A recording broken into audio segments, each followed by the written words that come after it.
welcome to the Winners of Sheffield Podcast. My name's James Travis. Today I'll be interviewing Johnny Nelson.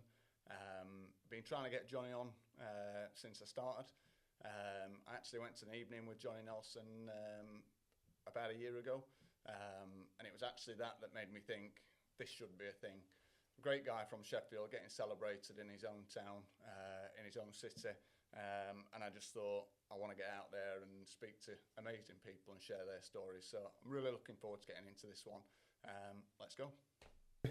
Johnny, thanks for joining me. You too. I don't know when this is coming out, but you know, big news has hit Sheffield. With you the were just AJ telling me fight, you had to so stop about, and I'm take a Sky Sports interview. Yeah. So there was Jake Paul and AJ fighting on the 19th of December. I was just saying to you, I think it's a bit of a joke myself, but you know what? I get it, and I think there's a lot of boxing snobbery going on, but you think he's getting paid 50 million for it. Yeah, I know. I get how many why people would actually say no to that? But then for AJ, I suppose what he's talked about in the past about legacy and honour and what he's doing, it's like, well, that kind of goes against what you're saying. But then, you know, this is business. He's turned into a prize fight. It's about making money. And that's what this is all about, making as much money as he can. I mean, even we were just talking about Saturday night's fight. When did it become 3 songs on the way to the ring? You know, what happened to just an entrance, get to the ring? Well, that's what I'm saying. It's now show business. Yeah. So before the, you know, it was boxing is a business disguised as a sport. Now this is a business. Oh yeah, sports involved as well. That's what it is. So Saturday night you saw him. I saw O'Connor come out. Oh my God, that's unbelievable. How's Chris going to top this? And then Chris comes out with 50 Cent, and you're like, oh, done. Yeah. So he won the entrance. It was entertaining all the way through. I do believe, and I'll stick to it. I know it might sound like sour grapes. I think the fight wasn't as big, and pushed as big because Sky weren't involved. Right. They just weren't. It wasn't everywhere. Your granny didn't know it was happening. Whereas before, everybody and anybody had known it was happening. That's just my opinion.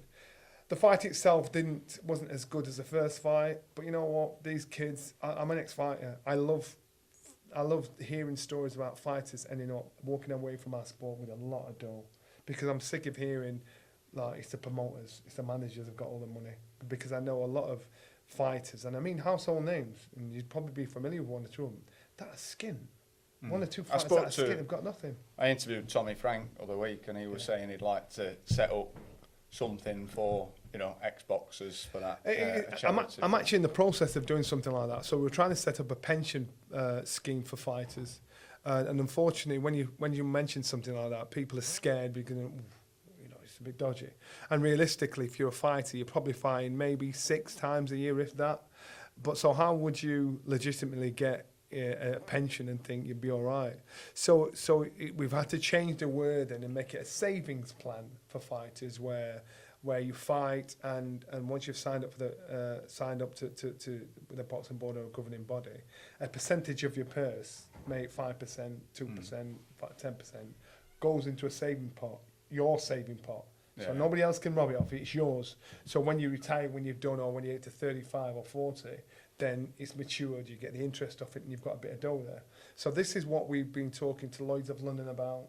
Well and truly down the line, we've been going like 2 or 3 years on this. Spoke to the British Boxing Board of Control about it. They said, we love the idea, but I think you want to affiliate yourself with some kind of union to get everybody on board and get a true understanding of this. Barry Hearn did it many, many years ago, and I boxed with Barry Hearn, Eddie's dad, and he set up a pension, and he got me a pension, and I'm like, I cashed in well when I turned 55. I thought, Barry, why don't you do that again? Because it was amazing. But unfortunately, the establishment just didn't like what he was doing because he was years ahead of his time. Yeah.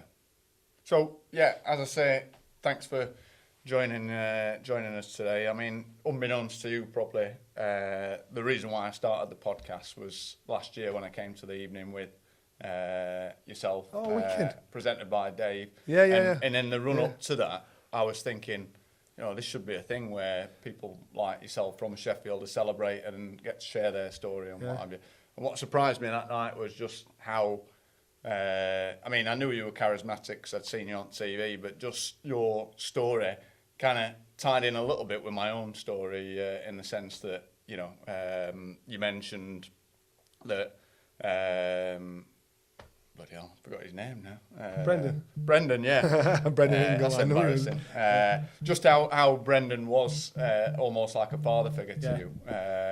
And for me, it was strange because on stage with you that night, Dave was there, and I've always seen Dave as like a second father figure to me. So, but yeah, yes, man, that's nice. And you know, we're all inspired by somebody or something.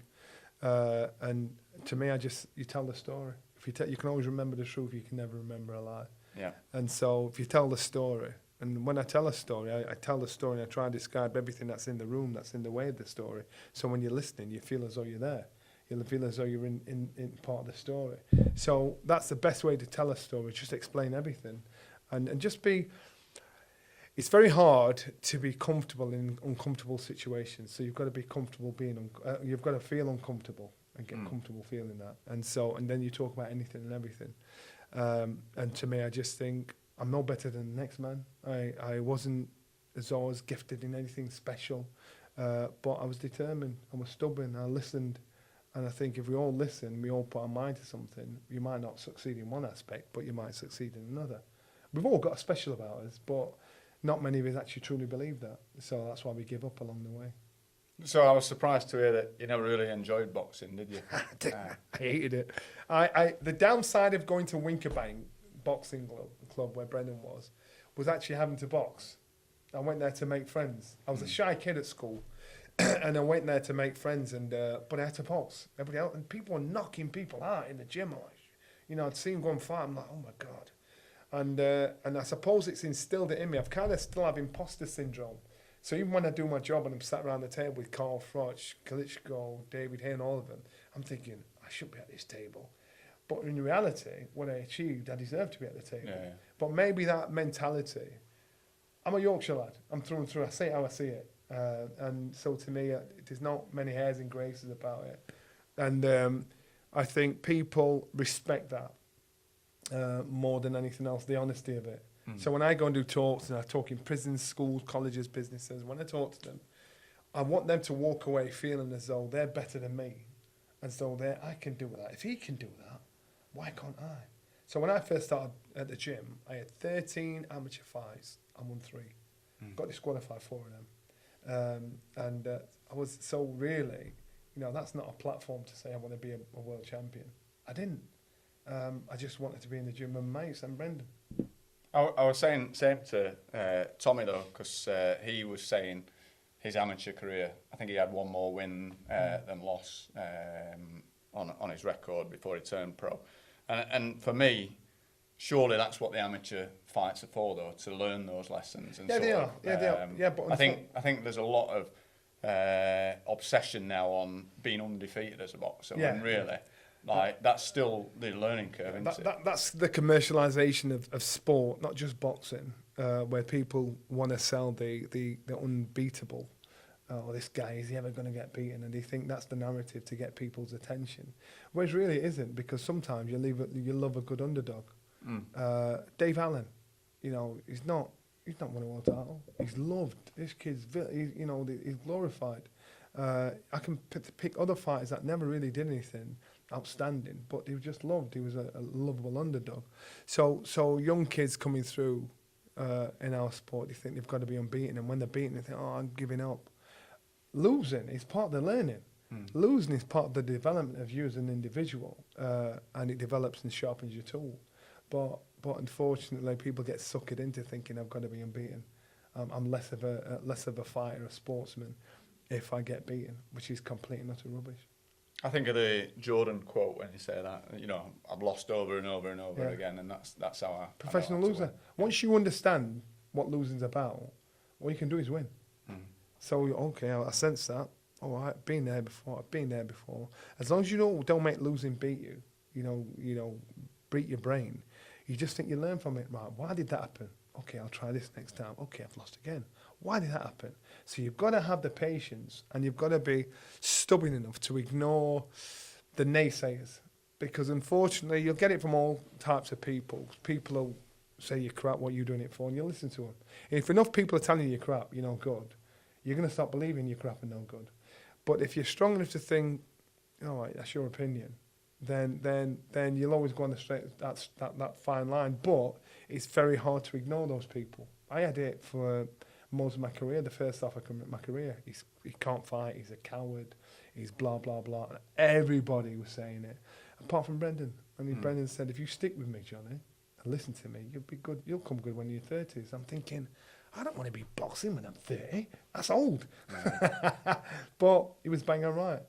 And I think it's similar in football, but boxing in particular, I find it almost suffers from, I don't know whether you've heard of the Dunning-Kruger effect, but it's basically where somebody's got a little bit of knowledge about something, but then they perceive it that they know everything about that. Billy and I think bullshitters. Boxing in particular, it's so I'll speak to people and they wax lyrical about, like you say, he's like AJ. All of a sudden, when AJ started losing fights, it were he's this, he's that, he's the other, and I sort of think, don't get me wrong, I think he lost a lot when he became more of, he tried to box rather than, and I think he lost a lot of that, and he weren't built for that, and I don't really know why he went down that track, but I'm not in his head, but he don't become a bad fighter overnight as a result. And like you say, I mean, I weren't around at the time when you were sort of, well, I were around, but I weren't into boxing at that. But you yourself had a few fights where it didn't quite go your way, and all of a sudden people want to... You see, what it is, everybody turns Angelo Dundee or into a Brendan Ingle overnight. They've got an opinion, and their opinions, this is how it is. And until you've done it, I actually think, especially with the emergence of social media has generated a nation of cowards, because people will say stuff and prophesise about stuff they know nothing about. They'll be abusive, they'll be dismissive, they'll be disrespectful because it's over a keyboard. And those same people, you bump into them in the street, they'll be all over you. And everybody thinks, yeah, I know it. I've been to college, I've got a few degrees after my name, so I'm a trainer. That don't make you a coach. That doesn't make you good at you just know how to get somebody down in weight. You just know how to get someone from A to B. That's not what it's about. It's about that as well. Mm-hmm. And that has to come with experience and understanding of the game.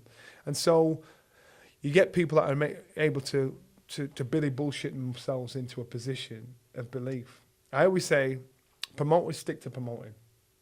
If you're a promoter, don't be saying what a kid can do and what he can't do, and you want people to listen to you, believe you over the kid himself. Managers stick to managing, and boxers stick to boxing. So if you're boxing, I can talk to you about boxing. You can tell me I'm crap, I can tell you crap, and we can respect it. No promoter can tell me that because he's never done it. No manager can never tell me that because he's never done it. Mm. So if people stay in the lane, respectful in the lane, then we're all good. But unfortunately, people cross over and they want you to listen to them and say, well, my word's God because I've done X, Y, Z. I've been involved and seen around X, Y, Z.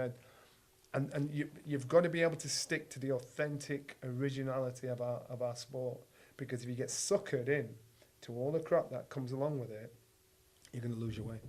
I saw something recently, and they were talking about, because again, it won't have been as prevalent when you were a boxer, but I'm assuming you still read comments online about you as a pundit or whatever, and somebody don't like it. But somebody said, I think it was Darren Brown, and he was basically saying that reading bad comments about yourself on social media, you should liken it a little bit to eavesdropping. Really, you shouldn't listen. If somebody's criticising you, you should close your mind off to it, and it's a little bit like that. What do you think? What happens is a lot of the young athletes coming through, what they do is they're influenced by social media. So in being influenced by social media, they actually it can master their career. So you get some people saying, "I'm come off social media because it's bothering what people saying about me," and I actually blame the athlete. I don't blame the idiots on social media. Because if you're the one that's getting up at stupid o'clock in the morning to train and diet and eat and take away from all the things you love and practice your sport, and you've let someone that's never done it before tell you you're no good, then who's the idiot? Yeah. You're the idiot for listening to him. So when I'm doing my job, I don't take it personal unless I know him personally. That's number one. Number two, then if I know him personally, I'm thinking, where's that come from? So I know if I'm doing my job and I know the commitment I'm doing, giving it, then I just think it doesn't matter what you say because you're not walking in my shoes. Now, if I'm giving myself excuses, trapdoors I call them, to fail, then I start to believe what they're saying I'm thinking maybe I am crap. I mean trapdoors in I'm not going to run today, I'm not going to eat today, I'm not going to eat properly today, I'm not going to spar properly. I'm giving myself excuses, so when a fight's tough, I think, oh, it's because I didn't run that day, or it's because I didn't eat. I'm giving myself, so if I take away all the excuses, and all I can do is succeed, and the only thing I haven't got is experience, then when an idiot's telling me what I can and cannot do, then I'm like, why would I listen to you? When I make a comment about my sport, I make a comment about my sport not because I've been a former world champion, but because I've been a professional loser as well. I've lost, I've drawn, I've been a journeyman, I've been a sparring partner, I've been a world champion, I've travelled all over the world. I know every aspect of our sport, so nobody can tell me about my sport to me. So I'll listen and I'll just say how it is, but at the end of the day, you might have bigger, posher words than me. You might be very articulate and put in a great package. But the one thing you can't buy, borrow, or pretend to have is experience. And I'm experienced in all those things. Yeah, I think, like you say as well, with those people, you know, spouting stuff on social media and stuff like that, I always find that there's only 3 or 4 opinions, and they're just getting regurgitated by everybody else. People are saying stuff they don't even know what they're talking about. Well, let's use today as an example. The news has come out that Anthony Joshua's boxing Jake Paul on December the 19th. Anthony Joshua is going to get hammered by the critics. And he's going to get hammered by the critics and be like, what? What are you doing? But then Anthony Joshua's looking at it thinking, you know what? I get slagged down when I try and box and do my thing. I get slagged down for this. I get slagged down for that. People are forgetting how long I've come into this game. Now I've got a chance to make 50 million quid to knock an idiot out. Why am I not taking it because you don't like it? I don't blame him. Yeah. I think Jake Paul's very brave. I think Jake Paul is a very good businessman. I think Jake Paul is completely delusional, or he's taking one for the team. Like, I'll go in there, this will sell. I'm going to get knocked out, but boom, done. So this is now business. It's not show business. It's now business. These guys are making money and creating some entertainment. So we jumped straight into it, obviously, because you were talking about that fight and before, but just rewinding slightly, because again, another thing that resonated with me is you went to Notre Dame, didn't you? Yeah, I did, yeah. Which I did as well. Did you go to Notre Dame? Yeah, I went to Was Notre Mr. Lawrence there when you was there? Yeah, he was. Was he still there? there? With the deputy Jesus. head when, and he is one of the, because I was, you know, as you talked about, I was a class clown is probably not the way I'd describe it, but I was definitely a Jack the lad. Yeah. You know, I weren't there to necessarily learn anything. You went to be with your mates? Yeah. That's what I did. So, yeah. and it was weird because I always felt a bit victimised by teachers because they didn't really do anything about the bad kids. Yeah. They didn't do anything about, you know, the ones that wanted to go around bullying or take knives. Yeah. Just people like me who wanted to have a bit of a laugh and a joke. They were. I were in detention about 40 times. We were a soft touch because we didn't push back as bad. You had kids that were really bad that would probably offer violence back to the teacher, and it will leave them alone. Here, you come here, you. Yeah. Because you were a soft touch. When Mr. Lawrence was actually one of the few teachers who I had ultimate respect for because he never got angry, never shouted at me, just sort of like, cool, he more schooled me on, you know, you think you're doing the right thing, you're doing this. And he just sort of like planted seeds. So it might take me 3 weeks before I even got what he was talking about. But actually, you know, and that's how, for me, as soon as a teacher lost their rag, I just used to think, I'm winning here. You're exactly where I want you to be. Last bit of advice I got from Mr. Lawrence that I can remember, he said, that smile won't get you everywhere, Johnny. And I'm like, all right, look at my job. I was going to say. But it was such, I thought it was a great teacher. When we first started in Notre Dame, it was run by nuns. Yeah. And it was used to be on Cavendish Street as well as Oakbrook. So Cavendish Street, then you did first year to third year, went up to Oakbrook where you were, and the convent next door, I don't know what it's used for now, I think it's used for the sixth form. The nuns lived in that. Yeah. So we were in the school bit. And as I said, I was like you, I love going to school with my mates. But my mates, they'd come from a certain side of town, so when they finished school, they were all right. But there must have been about 4, maybe 5 black kids in the school. And the kids I knocked about with the Italian and English kids. And when we went to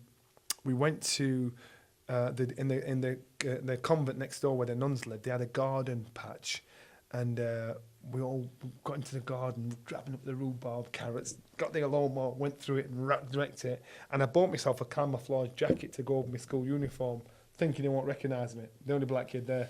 So and so when the prefects came at the top, we all scarpered into the woods. I got in class thinking, got away with this. And then pothead put round Johnny. I'm like, oh God, got busted. But they were good days, man. They were good days. And I actually try and get up to Notre Dame as often as possible, just to speak to the kids. Oh, you do talks? Yeah, do talks to the kids, and I'm due a trip up there. To be fair, I haven't stepped foot in the place in about 30 years, but I've just started playing pickleball, and they do a social there, so I've signed up to do that. So it'd be like, it's nice to be able to walk in where the teachers walked in. Step back in, 30 years later. So it'd be interesting to give it in. But it was they were good times. They were good times up there, but. It obviously changed a lot from when you were there, because I think we were the second or third year guinea pigs, because it used to be an all girls. Yeah, school. I was going to say. Yeah, it used to be an all girls school, so they picked kids from disadvantaged areas from Sheffield, not many of us, to go to that school. So I was originally from Crooks, and then we moved down to Upperthorpe, and then I got a pull, to go to Notre Dame, because I used to go to a Catholic school, St. Vincent's. So we were just fortunate. It was a good laugh. I loved school times. I was not the sharpest tool in the box, but... I was going to say, did you say you'd not learnt to... no, I didn't learn it. Yeah, listen, all I learned at school was still hustle. And I used to sell cigarettes, 10 pence each. You can buy 10 pence in the hedges for 52 pence. Mum gave me £1 a day to go to school with. On my way to school, I buy 10 pence in the hedges. I'm like, I've got that. I'd spend 40 pence on my dinner. I'd sell the cigarettes. I'd say last break, make a quid, and I'm laughing. And because I didn't smoke, I had the cigarettes in my front pocket, so you can see the shape of the cigarettes. And I'm walking down the hallway. And Mr. Lawrence said, "Johnny, come here." I went, "Yes, Mr. Lawrence." He said, "What's that?" Because he's like, you can tell he was like disappointed. And like, "Oh, cigarettes." So he said, "I didn't know you smoked." I said, "I don't." He went, "What have you got cigarettes for?" I went, "Well, I'm doing you a favour." This is where the salesman comes out. "I'm doing you a favour." He said, "Go on." He said, I said, "Well, we all sneak out of the woods and go to the chip shop or to shop through the woods down the bottom. So I'm actually stopping them from going, because I'm selling the cigarettes here at school, so they don't go out and you don't get in trouble." He did what you did. You started smiling, went, "Come on." I got a slipper, and but it was funny. It was funny. It was a good time. Was Mr. O'Connor there when you? Was he the PE teacher? No, it was a geography or a history teacher. But he caught me. I did smoke when I was at school. Right. And I'd got 2 cigarettes in my top pocket as I was leaving the toilets one day, and I was unaware that they were there, and he was like, "Travis, come here." So I walked over, and he just hit me in the chest, and at that point I'm like, I don't know what he's doing, and he just rubbed all the tobacco into my shirt, and they were like, "Explain that to your mother when you get home tonight." So I mean, that's how teachers flexed when I was at school. You don't do it these days. You tell the kids about getting hit at school, and they're like, "You what? I'd phone the police." I'm like, "No, you won't." No, you won't. Good days. So obviously you've had your boxing career. You're now, this the main man of Sky, aren't you? To be fair, you seem to be there.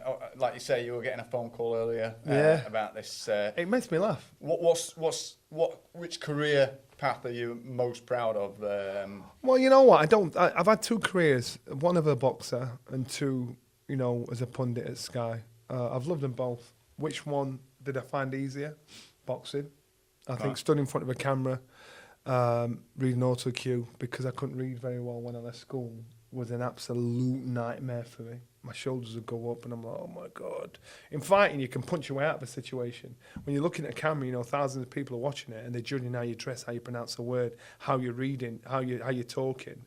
I remember Gary Lineker used to be like that when he first started doing Match of the Day. He was really bad, but he stuck it out. And he's probably one of the best pundits out there now. But I can remember, I'm like, oh my God, I hate this. I'm talking like a robot. I had the reading and writing ability of a 10-year-old. And I thought, God, boxing's easier than this. I could fight my way out of this. But slowly but surely, I got it. And slowly but surely, I loved it because, and I suppose a lot of people in TV are very sensitive about time. They're sensitive about how we stand, how we look. If you're used to getting in a ring and the only thing you've got to worry about is somebody knocking you out, I'm actually not worried about, I'm off a few seconds, I should have said this line. So I managed to get my head around it. So eventually, I really enjoy it. Now I love it because I'm around people, I understand the sport, inside out, both sides of it. I don't remember a lot of my boxing career, if I'm honest with you, because my education was around Brendan. Brendan taught me so much, how to grow up in a great way. And then I started at Sky, and I think the teachings of Brendan got me through about in mentality, how you deal with adverse situations, how you deal with people. So one married into the other. And I was just fortunate enough to be in that situation. So that's 2 careers. Now, you know, and the stuff I learned from Brendan in regards to helping people, motivating people, life skills, mental health and mental fitness, you know, I was being brainwashed from day dot when I walked in the gym. But now I'm working with a group of guys that actually are on the same mindset. They call Limitless Movement. We go into businesses. I've seen. We're going to businesses. We go into schools. We talk to individuals all over Europe. The boys are in Italy today, doing a talk over in Europe. So we go do it everywhere, and we do so many things to help people and businesses, and it's just that's another career. Going back to Brendan, I'm just thinking about, because we interviewed Glenn Rhodes about this time last year, and he was talking about, I can't remember the phrase he used, but it was sort of like, he said Brendan would have us doing activities, and he sounded like a Mr. Miyagi character where you were doing the gardening, and do you remember that? It wasn't gardening. He has an industry on Newman Road, and when you see the pavement and there's like bits of weeds coming out of the pavement, he'd give you a shovel and a brush and a spade, and we'd be picking the weeds up along the pavement on the road, and people would be driving up Newman Road thinking, how's Brendan getting those big lads to do that? And so we're all sweet. Naz had to do it, Harold had to do it, all of us had to do it. And people could not figure out how we'd be stood there in our boxing gear sweeping up the street. And it's just, he called us hyperactive underachievers. It was this posh word for nutters. But only Brendan could run the gym the way he did. He was an amazing circus master. You had so many clashes of personalities, but once you walked through the door, everybody's on the same level. We might have fought like a dysfunctional family inside the gym, but when we came out of the gym, we moved like a pack of wolves together. And only Brendan could produce that. And that's probably one of the main things I miss about boxing. Not the boxing. I miss seeing Brendan every day. I miss the camaraderie. I miss the teachings every day. I remember when he first started with me, and he kept talking to me about dead people. Okay, these dead people were people like Genghis Khan and Marcus Aurelius and people like that. But me, I'm like, why are you talking to me about dead people? But what he was doing was he was trying to educate me to say there's no difference between them and you. They're people, and they've just done amazing things, so why can't you? Now, the penny didn't drop with me until I got to my mid to late 20s. And up until that point, I never thought I belonged. I never thought I was good enough. I never thought I deserved it. Because we came from a background and we had nothing. And I mean, when you say skint, we had a tin bath on the back of our door. So even back then, that was like, you got a tin bath. We bathed in a tin bath. Some people say, you think, freaking hell, how old are you? But our toilet was down the bottom of the yard. Yeah. You know, we were skint, proper skint. So we were brought with nothing. So when I got something, I'm thinking, do I deserve this? You know, I don't wear jewellery. I don't wear designer clothes. It's not because I can't afford it. It's because I just feel uncomfortable because I'm thinking, that's not me. You know, I'm like, I value a pound. I understand money's not my God. Family's my happiness, my God. That's my wealth. So when I was in a situation with Brendan, I kind of got it and thought, all right. And so eventually when I believed in myself, I really believed in myself. The penny had really dropped. It wasn't fun. You know, they weren't just words. I really believed in myself, but he had to brainwash me to get it into my head. He sounds like quite a philosophical guy. Was he well read? Was that where that come from? He played his words. He said he liked to play the thick paddy. He's from a place called Ringsend in Dublin, And he'd talk with it. He turned the Irish accent on even more, and he played a thick paddy. And so he puts people like they never really respected him. Certain people that didn't know him, and so they'd be talking over him, saying stuff, thinking he didn't get it. And Brendan would be like, And I seen Brendan whole court. We used to come here. We're at the Kenwood McHugh Hotel in Sheffield. We used to come here. We all have a sauna here. I can remember once a week we'd all come. The fighters would come and everything. One time we were here. There was a judge, a police, a superintendent. There were all these top people here. It was a Friday. They all used to come here just to chill and get in the sauna and sit down. And I sat in the sauna. They all sat there, and I was really proud to be with Brendan, because he was holding court to all these people, talking to them. They were like little kids hanging on to his every word. And I'm like, but honestly, Brendan was like an amazing, clever guy. You go in his house, he had books upon books upon books. And he said he couldn't read or write. And when he met his wife, Alma, an amazingly strong woman, if he was reading, once he got round to reading, if there was a word he didn't understand, he'd say, Alma, what's this mean? She'd get the dictionary out. She'd be like, bloody hell, Brendan. She'd be explaining to him. Brendan is so well read, and I mean about politics, about history, about religion. So well read, but he once said, one thing he did say, he said, when you're out, one thing you want to avoid talking about publicly, unless you're with people of the same level, sex, politics, and religion, because it's always controversial and people have different views, people have different opinions. It doesn't mean yours is wrong and theirs is right. It just means people look at things differently. And he media trained us from day dot. So, obviously, and originally I thought it was a film about his life, but it's obviously a film about Naz's life. It's being depicted by Pierce Brosnan. Were you involved in any of that? Apparently they've got a stand-in, little skinny kid. I'm not happy about that. Well, I was going to say, do you feature in there? And, yeah, I do. So when they were filming up in just outside Bradford.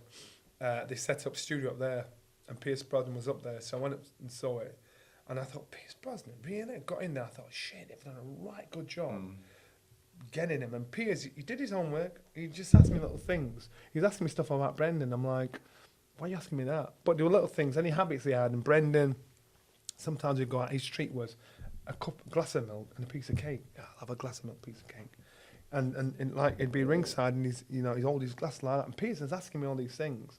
And so all these things, these little habits of Brendan, I'd see him doing like, oh my God. Now, they'd been up there for months filming. And Pierce, it was the last week of filming, and Pierce said, oh, I can't wait to get home. I thought Pierce lived in London. So I said, got a place in Miami. Yeah. I said, how long you been? He said 3 months. I said, where are you staying? He said, in Bradford. I'm like, what? I said, I bet you can't wait to get back to London. He said, I don't live in London. I live in Malibu. Yeah. I'm like, oh my God, Bradford to Malibu. Yeah.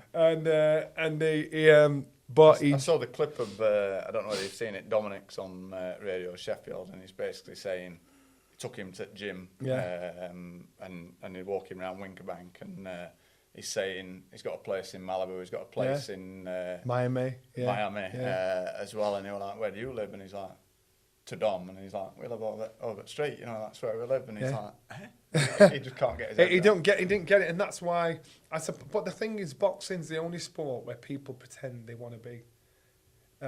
Everybody wants to pretend to be an hard man. Even actors and sportsmen, they want to say, I do a bit of boxing. It's that sport, and I don't know what it is about boxing. Whereas people, when we go and do talks in prisons, you've kind of got the respect of prisoners. They might be a lot better men than we could ever be, but you've got the respect, because I think boxing can be truly authentic and original. And so when actors want to depict a good boxing film, you get it. Sylvester Stallone, massive boxing fan. This is Sylvester Stallone's production company that made this film, but he's never boxed, but he's a massive boxing fan. And so boxing, it conjures up so much of your inner being to say, I'd love to do that. You live vicariously through somebody else. So I guess it would probably have to be a current boxer rather than an actor. But if they were depicting your life tomorrow, who would you say would be a suitable who would be me? Who would be me? I'm trying to think. It'd be a young lad. I don't know. I asked Glyn the same question and he said Robert De Niro. Oh my God, who would I get? Who's that kid that got slapped by Will Smith? Chris Rock. Yeah, Chris Rock. I'd say Chris Rock because he's troublesome. He's little skinny, look like there's nothing about him. I'd say Chris Rock, but Chris is. I was going to say you're, and I know like me, you're into your fasting and what have you, but you're a lot bigger now, surely, than when you were. Yeah. So now I weigh about 17 stone. I boxed at 13 stone 8 back in the day. Right. Is that cruiserweight then? Cruiserweight. Yeah. So now I walk around at 70 stone. I think, how the hell did I make 13 stone 8? How did I make it at cruiserweight? I thought. Now I'm 58 years old now. So to me, I think a healthy lifestyle is so important. I've lost people that have passed away through strokes, heart attack, whatever. And I'm like, well, that's not really old. But then in reality, I'm one of those old people now. You know, and it's funny when I talk at schools and I think, God, I remember being sat in your positions thinking, what's this old man talking to us about? I'm that old man now. So it's a case of how you take care of yourself and how you look after yourself. I fast, not just for the physical, but for the mental being as well. I fast because I think down the line we'll realise how beneficial it is to us as a human race. I fast because I do it for me. Now, I could fast. You wouldn't know I fast unless I told you. So therefore, when I'm fasting, this is about my mental self and discipline, because I'm doing it for me. I'm not doing it for a slap on the back, because you don't know I'm doing it. But I want to know I can discipline myself for not having that for 36 hours every week. I'll not eat for 36 hours. I'll just have water. I'm in the middle of a fast now. So, and I'll put myself in a situation where people are eating and my food's smelling gorgeous. I want to test myself to see if I've got the discipline to say no. And so, yeah, people who don't fast don't get it. I mean, but like the immediate reaction to me 9 times out of 10, I mean, I'm, 11 stone, just over 11 stone. And the first thing that people say, you don't need to fast. And I'm like, I'm not fasting for weight loss, you know. And I don't, for me, it's proved that calories in, calories out aren't even a thing, because if it were, my weight would just be on the downward trajectory. And how old are you? I'm 43. So I lost my dad a few years ago. And if you meet people around your age, they look old.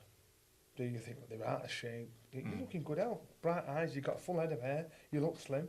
Now, if you meet people you used to go to school with, they look old. You know what I mean? Good skin. Or you think to yourself, you're doing it for you. Plus, the discipline is this: if they smoke, people think I could smoke. I could stop smoking if I want to.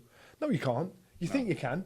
Yeah. But you know. I think that's all addiction, isn't it? Yeah. I, it's like I was just saying to Stu, who's on camera, I'm gonna try having a year without booze next year. I don't drink a lot, so it's not like I need to iron it out or anything. But if I think about the beers I have, a little bit like when I used to smoke. Every now and again, I had a cigarette and I was like, this is majestic. The rest of them, I'm like, what am I having? And how often do you fast? Well, I've fallen out of the habit a little bit because I did a marathon in May. And I probably did overfast. So I was sort of like, I was maybe doing 22 hours a day. Shit. Every day. But because I'd got a marathon coming up, I was sort of thinking, last thing I want to be doing is going into a marathon with no glycogen stores. And then by hook or crook, I'm just sort of like, I'm still doing it. I can do 22 hours tomorrow. At the same time, or a week after you did the 96, I did 100. And I want to do 120. But again, it's sort of just getting it right around. I do a lot of activities and all the rest of it. What I found is, at times, I was getting a bit lightheaded when I was still training. So, so I fast every week. Sunday night, 6 o'clock, I start fasting. I don't eat again till Tuesday morning. That's 36 hours. And so 36, I do it every week religiously. So I don't do this 16 hours a day and whatever, because I don't want my body to get used to holding on, not holding on. So every week I fast for 36 hours. And that way, to me, it's helped maintain a discipline, a physical balance. I don't eat ridiculously bad in the week. And it's just changing your relationship with food. I used to, once I changed my relationship with food, I try and stick to a keto diet as much as possible. But it's not, on the day when I break my fast, my body's in keto state. So on the Tuesday, I'll try and eat just proteins and stuff like that. I try. And if I do that, I'll drag the keto state out. So I've kicked my body into ketosis for the beginning of the week. So then by Wednesday or whatever, if I'm starting to nibble a bit of carbs, my body's already started to burn the fats, burn what's there already in my system. So it's working on the positive rather than negative, holding on to the shit that's in your system. So this is something I just do. So it's not disruptive. And how long have you been doing that? I've been doing it about 2 years. And it's not disruptive to my social life because, like when you did a 100-hour fast, when you got the kids, you got your missus there, and everybody's like, oh, come on, it's affecting that sort of stuff. But well, that's the thing. I mean, that's the thing with alcohol. For me, 9 times out of 10, I won't drink. But then when you're not drinking, go on, just have one. And I think, why have one? I'm not bothered about the one. And nowadays, when it's costing you £6 and £7 for one, it's like, why? I think just iron them out completely. And I think, I'm going to start with a year, but, I think that's probably, if I can make it a year. Yeah, I can't see you why can, and you have the discipline of fasting now, so you've got the blueprint. So it says if you can do a 100-hour fast, you have the blueprint to say, "No, I'm not doing it." If you want to, it just depends on how much you want it or not. But if somebody's watching this and they're thinking about trying fasting, don't go crazy straight away because what happens if you do that and you fail, you'll think, "I can't do it." So start small.